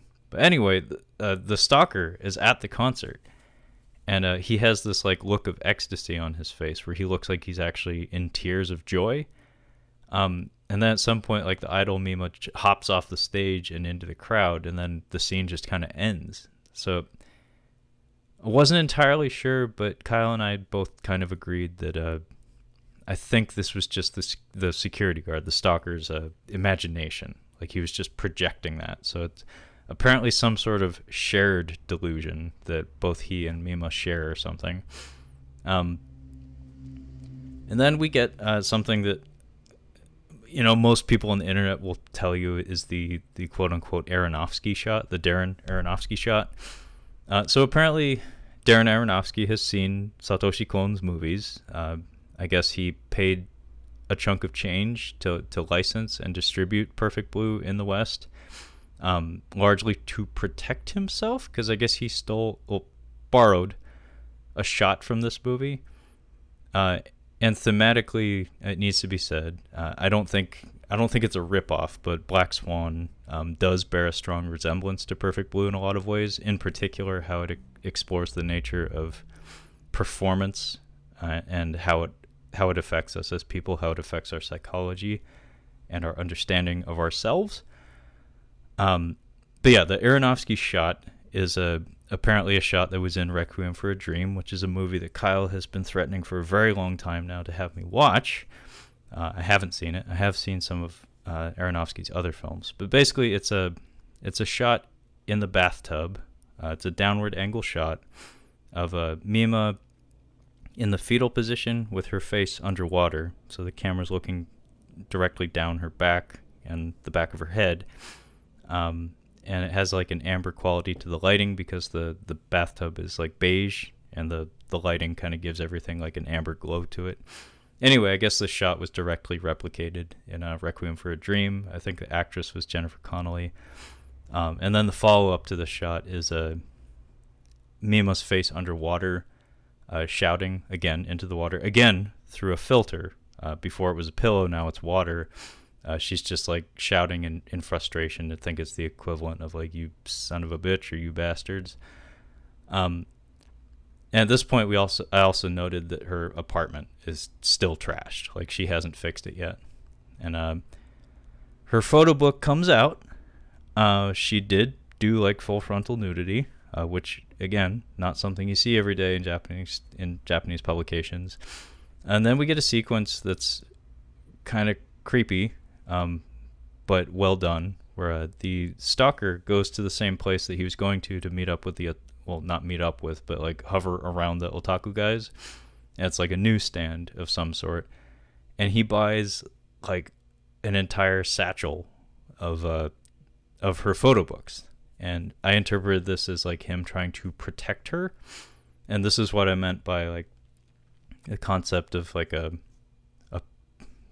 purity, I guess, to idol culture. Whereas it's like in his mind, he's like, oh no, that's dirty. Like sure, I probably jerk off to her all the time and I consume all of her products, but it's like, no, she can't like be nude, like she can't take it all off. That's just lewd. You don't do that. And it's, I can't abide other people appreciating her. Only I can appreciate her. If it's anyone else, then it's dirty. Something along those lines. So he has a definite obsession and psychosis about him. Um, at this point, we get a scene. By the way, there's a funny little moment where when he's buying all these books, where the cashier is just this like little like teenage guy with like glasses that's probably half his size that just gives him a look like, you sure you want to buy all of them? I mean, they're all identical, right? But there's no words spoken, but just the body language and the facial expression was comical to a certain extent. But at this point, there's a weird sequence here where the stalker is in his lair. He's at his computer, and we see someone writing him an email or an instant message, and whoever's writing to him is planting the seeds of this concept of Mima, the one who's doing the nude photo shoots, and Double Blind as a imposter of some sort. And there's a really great sequence here where he's reading the email to himself, out loud, by the way. And it transitions like from his voice to Mima's voice reading it. And all the posters adorning his walls and his ceiling start talking at him. So like dozens of Mimas start talking to him, and cherry on top is idle Mima appears like hanging over his shoulder and like groping him. So he's nuts. Cut to a shipping yard. Mima is doing a scene with Eri, and as it so happens, the plot of Double Blind, this particular story arc or whatever, involves dissociative identity disorder, DID, sometimes mislabeled as like multiple personality disorder. And then we start to get a sequence here where we get some really tricky fucking editing. So pay attention. Mima is headed to like what appears to be like a radio station where the other two Chom girls are doing a podcast, or not a podcast, but like a radio show where they're plugging their new album or whatever, or their concerts or whatever. And Mima seems like she's going there to like say hello or congratulate them or something. But like's been happening pretty much every time we've seen her in the movie in the past 20 minutes. Idle Mima shows up, and we get a nice little foot chase here. And the choreography is really interesting because Idle Mima, with her angelic glow and everything like that, comes across as just that, like an apparition, not a physical thing, because she never runs, she never exerts herself. She has a perpetual smile. Her arms are kind of like clasped behind her back, and she skips, but she like flies at inhuman speed. And meanwhile, Mima chasing her is like colliding with people in the hallways and on the streets, and her body language suggests that she's, both exhausted and exerting herself greatly. Like she looks like she's in a panic, but the person that she's pursuing is just kind of effortlessly gliding along. It's really fascinating, and it plays really well. It needs to be said here, the music is excellent. It's kind of, there's this like weird moaning choir that's kind of like the signature melody in the film that they used it extensively to promote the film, and it's a very good piece of music. Unconventional as all hell, but enjoyable if you ask me. At one point, Mima falls down the stairs chasing this apparition, and we get something that I call it the Jurassic Park reflection trick, where basically it's a reflection, like a reflected shot. That it reminded me of when Lex in Jurassic Park in the raptor scene in the kitchen uses a reflective surface to cause a raptor to bang its head on some kitchen counter. I'm doing a poor job of explaining it, but if you've seen that shot, and I know you have, you know what I'm talking about.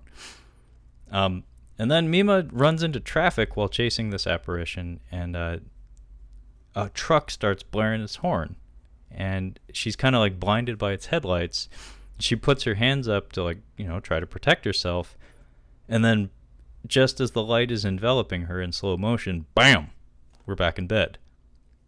Okay, that's a hell of a way to transition away from that. Then Rumi comes to visit, and Mima asks, like, has anyone been harassing me? And Rumi just kind of gives her a look, like, I don't know. Like, it's like, how would I know what's happening to you? There's a really cool shot here where Mima's kind of like lamenting on her situation in the past few days, and she mentions that she feels the culprit might be like her repressed self. And the reason why I say this is a cool shot is because it's like a profile shot of her face, of Mima's face. And then the camera like pans along her face, and as it's getting to like the back of her head, a hand reaches in and pats her on the shoulder, and we hear Eri, the actress from Double Blind, speaking. And all of a sudden we pull back and we're on the set of the TV show. However, the line that Mima had just said about the culprit may be her repressed self, I mean, the concept of Double Blind, this particular story arc, has to do with DID. So what she's saying applies to both situations that she's in, and the way we edit away from that is very smooth. It's pretty cool. But then we hear a director call cut, and yeah, we're back at the shipping yard. And in fact, some of the crew members actually teased Mima for going off script. Like, what the fuck are you talking about? So her mind is apparently in more than one place at a time. Like, she's losing herself. She's losing time. I can't do the Ed Norton voice, but take two, and then bam, we're back in bed. So again, we jump from place and time back to the apartment. And Rumi's there. Mima uses the expression like, oh, it's been a long time, or I haven't seen you in a while. And then Rumi gives her like stink face and says, I was just here yesterday. And at this point, Mima's like, oh, fuck. like I have no idea what's real anymore. And in fact, she crushes her teacup in her hand, and blood starts pouring out of her palms and her fingers. And she just kind of gives a crestfallen look down at her palms, and she mutters to herself, like, is this blood real? And, as the viewer of the film at this point, you kind of have to ask yourself, like, I actually don't know. I really don't. And then that plinky plunky, like, ultra subtle piano music starts up again. We get a fisheye shot of Mima in the dark reading her Mima's room website. And at one point she's reading one of the diary entries, and she mutters to herself, oh, I guess I went to Harajuku today. So she is definitely fucking losing it, because now she's reading an online journal published by someone who isn't her, and she's kind of like assuming that that's what her day was, because she honestly doesn't know anymore. So she's detaching from reality. She's definitely losing herself, if she ever had it in the first place. So we cut back to Double Blind, and we can tell based on the editing here that we're watching the playback of an edited TV show. So this is no longer Mima giving a performance. This is a performance that's already in the can, if that makes sense. And then the lens gets pulled back, as we've done a few times in the film up to this point, and all of a sudden we're in the photographer. The photographer who did her nude photo shoot. We're in his home, and he's watching Double Blind. And then there's a ring at the doorbell. There's a doorbell ring, and a pizza man shows up. And this was a sequence that I really enjoyed talking to Kyle about, because it's absolutely brutal. The pizza man murders the photographer. Pizza man brought an ice pick. The first blow is a upward stab to one of the eyeballs, one of his frog/deer man eyeballs, and as soon as that thing gets yanked out of his eye, oh man, it's a gusher. Yeah, I'm not going to go into too much detail because it's not as fun to do by yourself. You need a buddy to play off of. But yeah, this sequence, absolutely brutal. It's a brutal stabbing sequence with an ice pick. Lots of blood, lots of gore. I enjoyed the hell out of it. And it needs to be said, there's an iconic shot here of When the pizza man is on top of this fella, stabbing him on the ground, a projector gets jostled, and it projects like slides of Mima's nude photo shoot onto the pizza man, and onto the wall as the pizza man's doing like downward thrusts on the photographer's body. And at some point, the pizza man, in the span of one cut, all of a sudden it's Mima doing the stabbing, and we see her clear as day. And this sequence of her doing the downward thrust is something that was used to promote this film. Somebody yells, "Take 3!" Bam! We are back in bed, and Mima is waking up. At this point, the phone rings in her apartment. Mr. Tadokoro calls, and he says to her, "Hey, that photographer you worked with, Murano, he's been murdered. He's been moited." And Mima kind of springs out of bed, and she's like, "Oh, fuck, somebody got murdered. This doesn't happen every day." She behaves like a person. She heads to her closet to get dressed, and there's a bag full of bloody clothes in there. And even before she can put her clothes on and fully react to, finding a bag full of bloody clothes in her home, the doorbell starts ringing, and like the fucking paparazzi are there, and they're like reaching through the crack in the door because she still has like the chain on the door and everything, so she hasn't let them in, and they have tons of questions for her. And we get a shot from the doorway, like looking at her, and she's just totally dead-eyed. Like, she doesn't even have a reaction to this, because I don't think she, even if, and it's a big if she was involved in any of this, I don't think she has the tools to recollect any of it.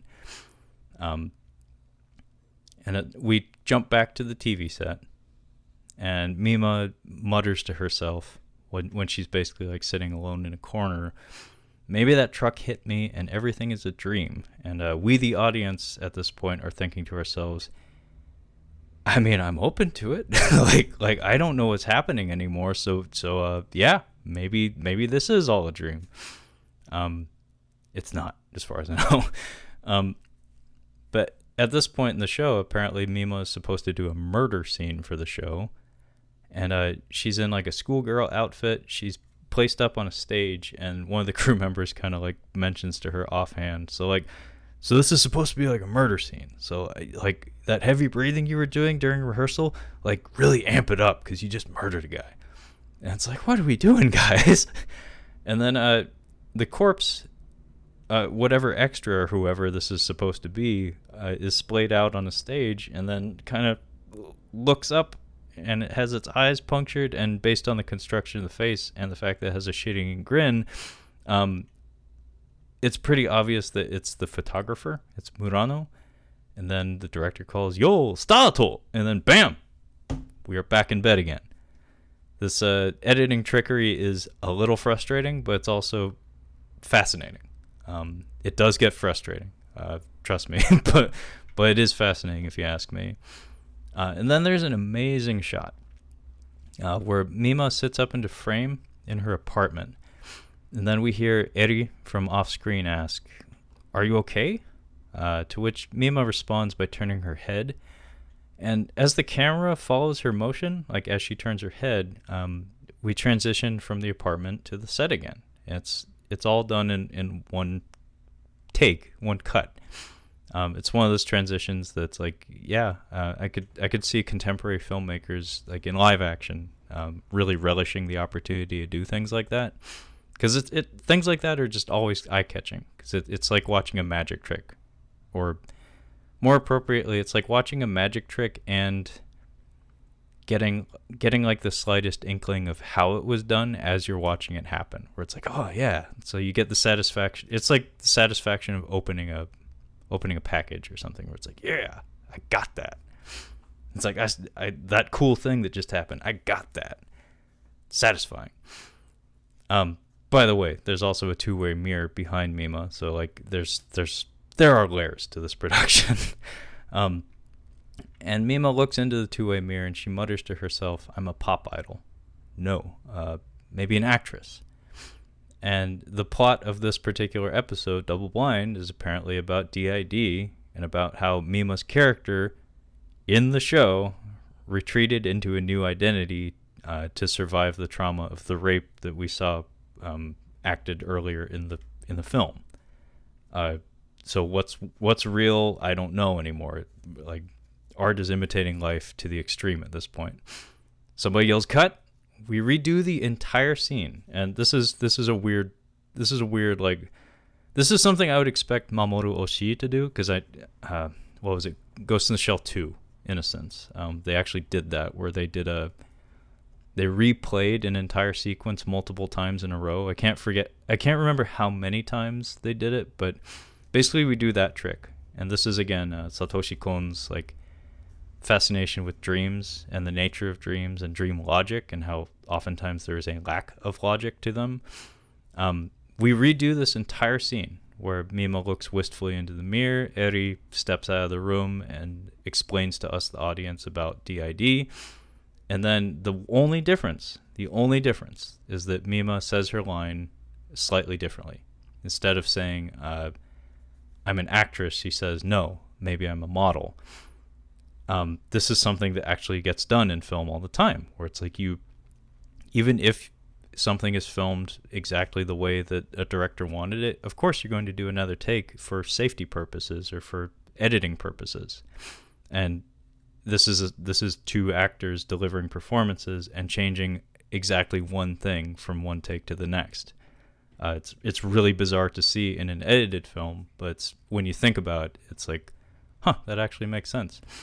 And then everyone applauds. We get a congratulatory, like, that's a wrap, folks. And the cast and crew, all the people on the set, everybody applauds.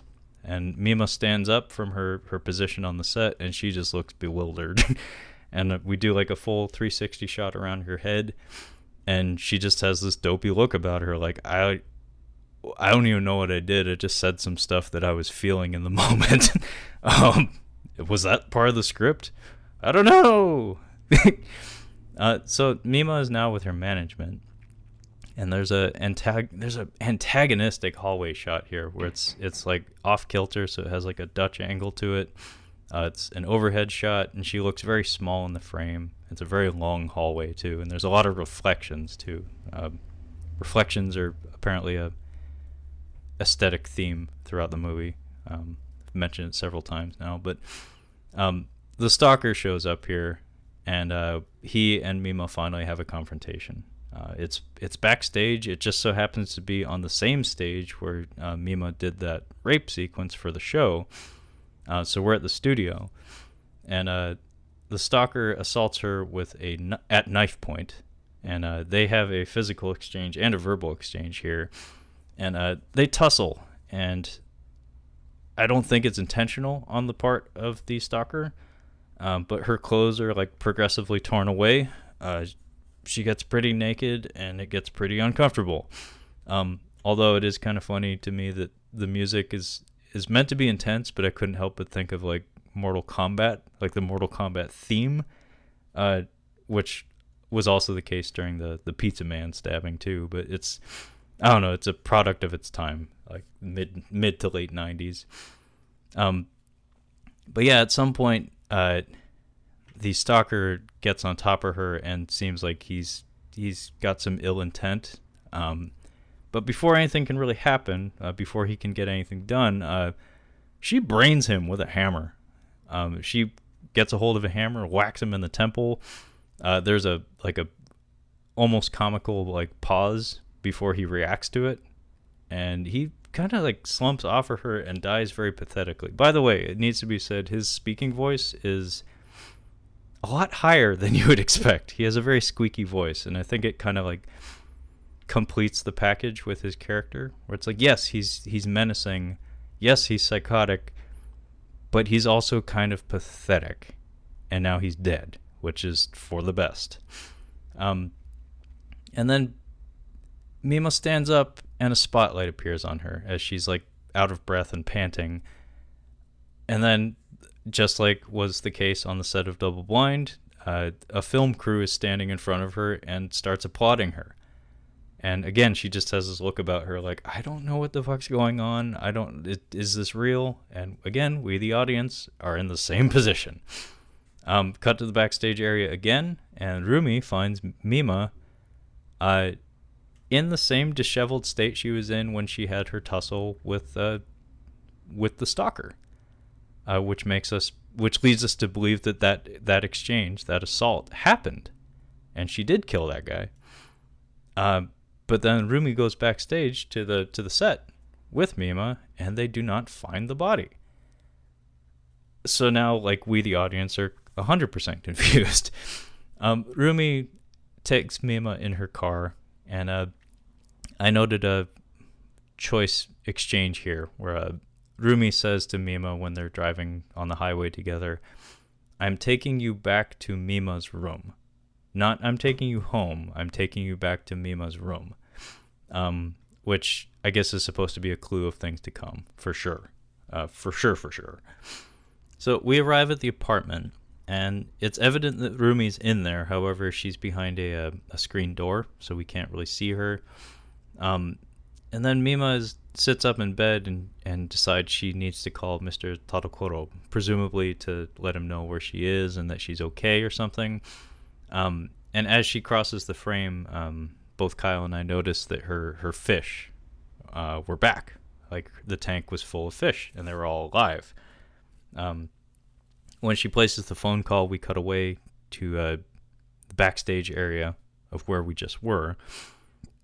And we see Mr. Tadokoro and the stalker, like, dead, laying next to each other. I believe both of their eyes are punctured. So I don't know who did this. I have an idea, but it's never confirmed exactly who did this or even if it actually happened. But they did. And then the creepy choir music starts up again, that mumbly choir. And we get a cool moment here where, if you were paying attention, and I hope you were, we get basically one of the same shots, like from the exact same angle as we saw at the beginning of the film when Mima first got home from the concert. It's basically just a establishing shot of the interior of her apartment.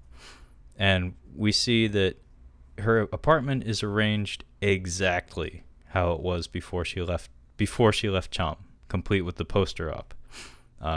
Even the stuffed animals are arranged to the foot of the bed as they were before. And remember, her apartment was in a state of disrepair. It was turned upside down when she had her Catwoman tantrum.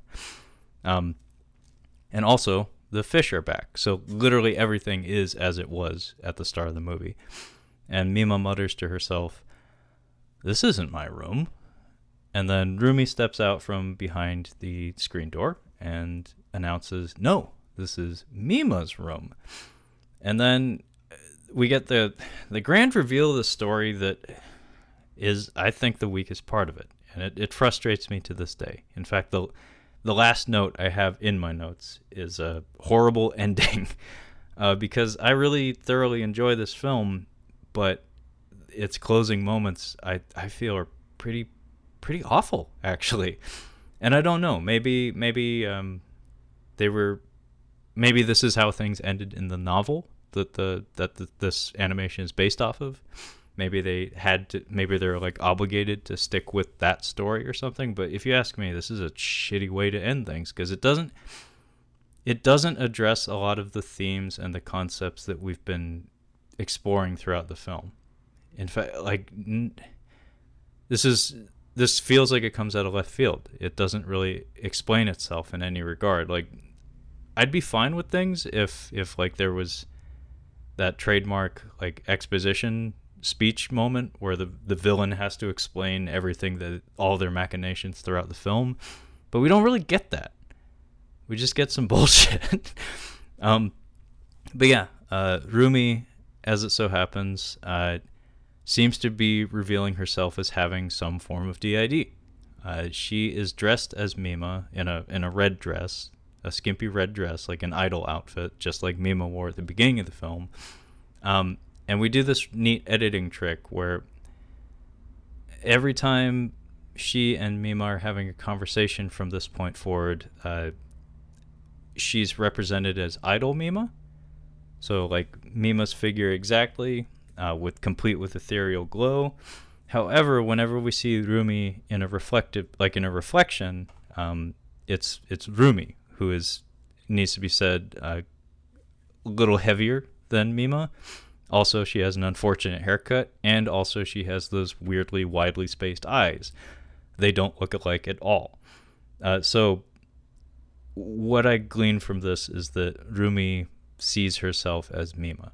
She's like projecting. She co-opted like the idol Mima personality and placed it on top of herself. So she buried herself and replaced it with idol Mima.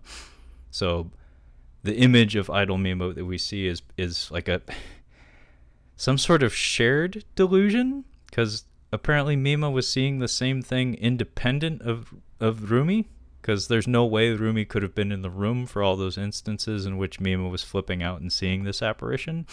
So there's 3 different characters who are somehow sharing the same delusion in some way. We had the stalker Mimanya. We have Rumi, who sees herself as this idol character, and then we have Mima, who is haunted by and taunted by this character.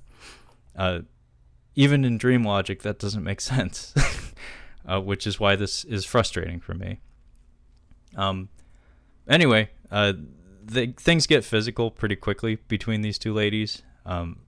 Rumi whips out the ice pick, which, based on the fact that she's using an ice pick, we can kind of assume that it was her that murdered the photographer, and by extension, and the nature of her also going for the eyes on Shibuya and Tadokoro and the stalker, I guess we're led to believe that she did all the murders in this film.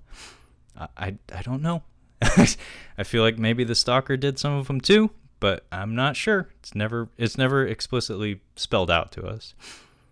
We get a weird moment here where Mima is on her back and she reaches up to like choke Rumi, and it needs to be said, like, because Rumi has that weird like frog face, like those dimensions to her face, when she's being choked, it looks truly fucking hideous.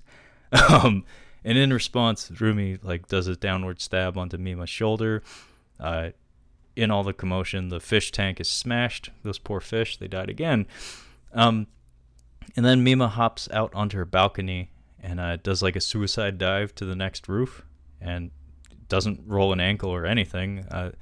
Rumi somehow follows, and this is a really cool foot chase sequence where, again, Rumi is represented at a distance as idol Mima, and she moves like idol Mima. So she's skipping along. Every movement she makes is like unbelievably smooth and easy and agile. However, there are moments here during this chase where we see the idol Mima's reflection in like a window or some sort of reflective surface, and every time we do, we see the real Rumi, and based on her build, it's pretty obvious that her cardio is not up. So there's a part where she's chasing Mima, and we see idol Mima in the foreground looking like la la la la la, but in the mirror, we see Rumi like huffing and puffing and looking absolutely psychotic and out of breath, more importantly. Anyway, at some point, the ice pick gets ditched in favor of an umbrella.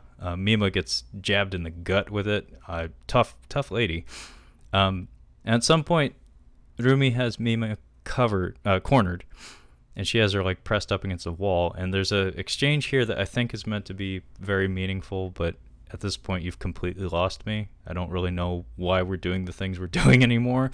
The music and the intensity of the action is carrying it at this point. The logic is just out the fucking window. Rumi says, "We don't need 2 Mimas." Mima replies, "I'm an actress." And then Rumi replies, "Silly, Mima is an idol." And then Mima's response, though, is, "Like I care. I am who I am." So she quotes Popeye. And I guess that's her moment of clarity. That's supposed to be the thesis of her character, is that through all these layers of reality, through all this performance culture, and assuming different roles as an idol and as an actress, and inhabiting roles as an actress and whatnot, She lost track of herself, and her journey is supposed to be she found like her true self. She found her true voice or something. I didn't see the journey she went on. I saw a lady go nuts. I did not find a lady. I feel like this story should have had a tragic end, because everything Mima's been through suggests to me that she would not be better off than how she started. Somehow she comes out stronger at the end of this. Don't ask me how. Anyway, Mima pulls off Rumi's wig, and in response, um, Rumi has this really illogical response. I mean, it makes sense from a character standpoint, so I'm not critical of it. But it's just really funny to watch because she's so preoccupied with inhabiting this role of Mima. Like, Rumi's gone. Like, she, in her mind, it's like, no, I'm Mima. When the wig comes off, her first reaction isn't to kill the person that she's trying to kill, who she has in a position to do so. It's to go for the wig. Because it's like, oh no, by removing the wig, you're removing a portion of the illusion, and it's rattling my reality, my sense of reality. So she goes for the wig, and accidentally like bends over onto a blade of glass that impales her, and oof, that'd kill you. It doesn't. So there's this really neat moment where Rumi stands up and she's like wailing, and the music just dies out at this point, and there's again this really pathetic moment, kind of like the case with the stalker, where she's like fatally wounded, and she just kind of like wanders away from Mima into the street, and because she's kind of husky and in a skimpy dress and still holding the fucking wig with a hole in her stomach, by the way, it comes across as like really sad. Like you aren't mad at her at that point. You're just like, oh man, that is a fucked up lady.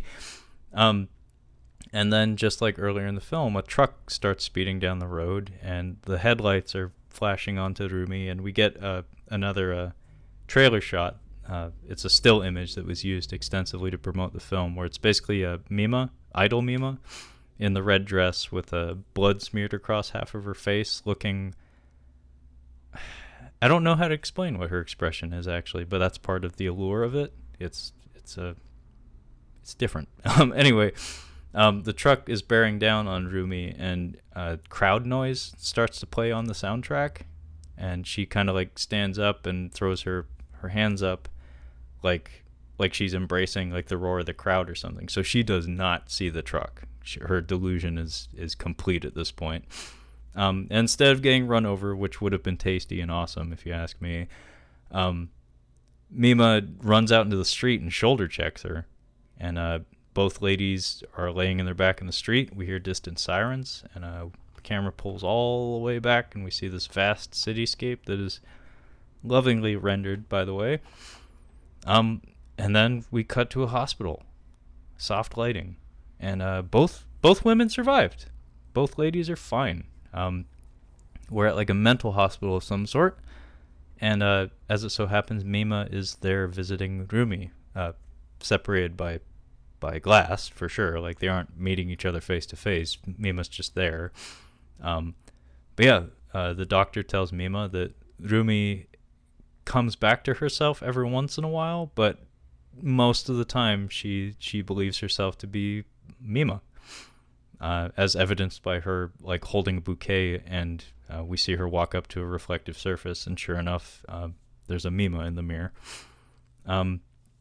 Closing shots of the film are Mima stepping out of the hospital, and as she passes a couple of nurses, the nurses kind of like gossip to themselves, and they're like, "Oh, is that the real Mima Kirigoi? No, it can't be." And then Mima gets into her car. She adjusts her rearview mirror. She flips her sunglasses down to her nose, and she looks at her reflection and says, "No, I'm real." And then cue J-pop over the credits. Horrible ending. Lol, lol, lol, lol, is my last my last note here, because yeah, that is a truly dreadful ending. It doesn't feel earned at all. It doesn't play into the logic of the storytelling up to this point. I really don't know what the intention was here. And I think the thing that really kills it for me is the concept of like a shared delusion, because that just makes no goddamn sense. I'm sorry. And like I said, I would have actually been okay with Rumi's like heel turn at the end if it was explained to me, or if like some of the questions I had about some of the projections that Mima had earlier in the film tied into it. But they seem like it seems like she was having a nervous breakdown independent of everything else, which just doesn't work from a storytelling standpoint. But anyway, Perfect Blue is, I don't know, it's a pretty unique film in the animation world. It has a unique tone. The subject matter is definitely very rich.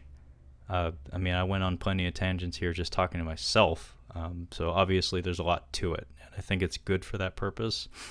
Satoshi Kon, like I said, unfortunately passed away, so will not be making further films, although apparently his last film that they actually animated a portion of it. It's still up for debate as to whether it'll ever be completed.